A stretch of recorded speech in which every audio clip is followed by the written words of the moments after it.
Assalamu alaikum students. Hope so you are all fine. This is your chemistry class.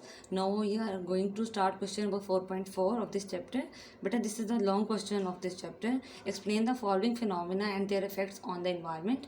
कि कुछ उसने आपको यहाँ पर phenomena दिए हैं like ग्रीन हाउस इफेक्ट है, ग्लोबल वार्मिंग है, एसिड रेन है, ओजोन डिप्लीशन वगैरह. वो कहता है कि इसके हमारे इन्वायरमेंट पर क्या इफेक्ट्स हैं, क्या फिनोमेना ये, उसके बारे में मुझे ब्रीफ करें, उस बारे में मुझे एक्सप्लेन करें. तो आज हम जो है वो इस क्वेश्चन का पार्ट ए करेंगे, that is green house effect. इसमें हम देखेंगे बेटा ग्रीन हाउस इफेक्ट क्या होता है और किस तरह से जो है ये फिनोमेना होता है. जब सूरज की रोशनी बेटा ज़मीन पर पड़ती है ना, तो कुछ जो पार्ट है ना उस रोशनी का, सनलाइट का, वो अर्थ के अंदर एब्जॉर्ब हो जाता है. अब वो पार्ट जो सूरज की रोशनी का ज़मीन अब्जॉर्ब करती है, मतलब वो सूरज की रोशनी जो ज़मीन ने अपने अंदर अब्जॉर्ब की, वो देन कन्वर्ट हो जाती है इनटू हीट एनर्जी.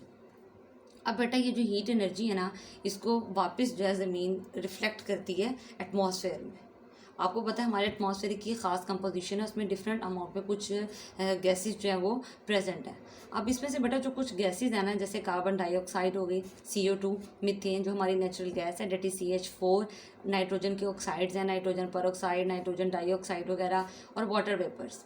ये क्या करते हैं बेटा, ये जो हीट जो के अर्थ ने एब्जॉर्ब की थी, सनलाइट जो उसने एब्जॉर्ब की थी और जो कन्वर्ट हुई थी हीट एनर्जी में, अब जब अर्थ उसको वापस रिफ्लेक्ट कर रहा है एटमॉस्फेयर के अंदर, तो उसमें मौजूद जो गैसेस हैं वो उसको ट्रैप कर लेती हैं, वो उसको एब्जॉर्ब कर लेती हैं, अपनी तरफ उसमें उसमें शामिल कर लेती हैं, उसके साथ रिएक्ट कर लेती हैं, जिसकी वजह से जो एटमॉस्फेयर है उसका टेम्परेचर जो है वो राइज़ हो जाता है, वो इंक्रीज़ हो जाता है.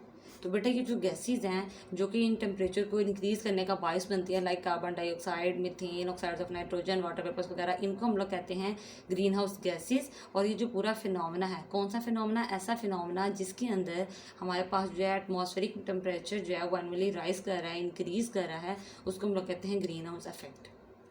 दोबारा से थोड़ा सा समराइज़ करती हूँ. ग्रीन हाउस इफेक्ट क्या है?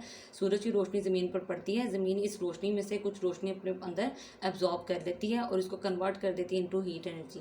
फिर ये जो हीट एनर्जी है ज़मीन वापस इसको दोबारा से रिफ्लेक्ट करती है एटमॉस्फेयर के अंदर.